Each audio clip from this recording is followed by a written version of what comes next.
you as well. So I thank you both very much. I yield back. The lady yields. Chair now recognizes Mr. Hill. Thank you, Mr. Chairman. Thank you, ladies, for being here and for your testimony. Thanks for hanging out for this extended period of time. Secretary Leaf, great to see you. I feel like we're ships passing in the night. I go in an embassy, you've just left, or go in a ministry, you've just left. So thanks for the incredible engagement you've had in the region this year, and I know it's paid off now that we're in a crisis mode. No, but I mean, having been so deeply engaged all year, we're now in a crisis mode. I think those hours pay off. My office has been in contact with a constituent from Central Arkansas whose wife and 2 young kids, 6 months and 2 years in Gaza. And they're in touch with the embassy. The State Department has all their information. State Department's, done a reasonable job staying in touch with them, so I'm not on the complaint factor there. But the situation at Rafah border crossing has been really tenuous. What's your plan to get the Rafah border crossing open so Americans who are stuck in Gaza can have more predictability about getting out?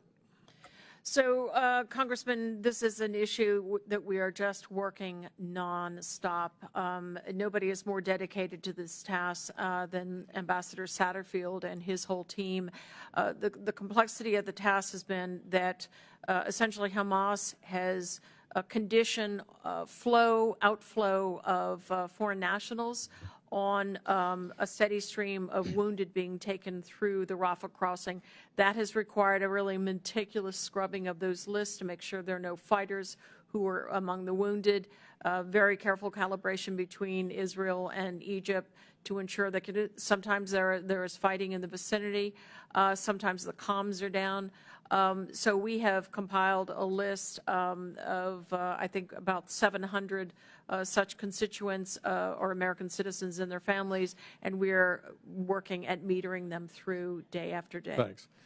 Well, I think it's tough. The woman who's my constituent is a Palestinian passport. She's a U.S. green card holder, and her 2 kids. I mean, 6 months and 2 years. The kids get on the list, but the parent doesn't. I mean, that's ridiculous. No, and actually what is happening is sometimes families will be on different lists, but we have a consular team on the other side, and we are putting people together. Good. That's really important, I think. And it's a daily drama for many members who are helping Americans because they find their names are not on the list, and we get the call right after that. So thank you for your diligence. This year, the House NDAA included Monoma amendments to report to the USG on Iran's threats against the United States or allies in the Middle East.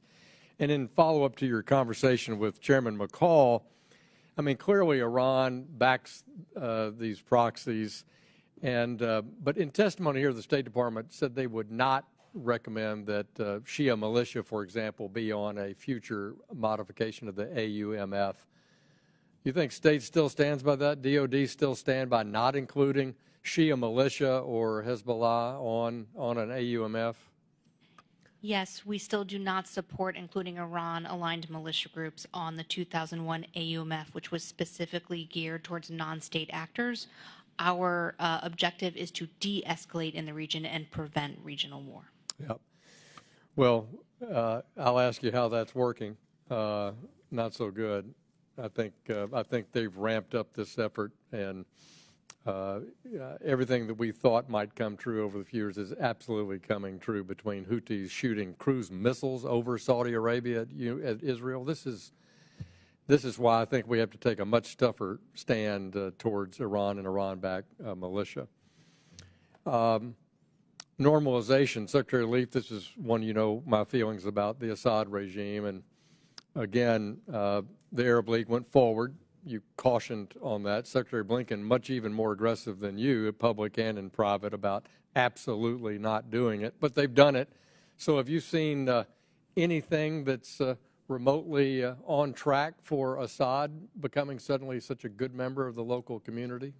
No, but on the other hand, if he thought he was going to reap great benefits, he has not done so. True, so, true. But what do you make of the foreign ministers group that is not going to report for a whole nother year on their recommendations on what the Assad regime might do in order to earn such benefits?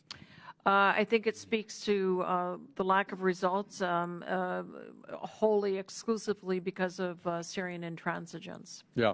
It's a dead end. I think it is too, and I've certainly expressed that personal view, not on behalf of anybody but myself, to Saudi Arabia and in Jordan and in Iraq. There's a real mixed view on that, and I hope that the United States will speak with one voice that normalization was a bad idea, and that we're monitoring very closely how we can help get those results now that they've done it. I'll yield back, Mr.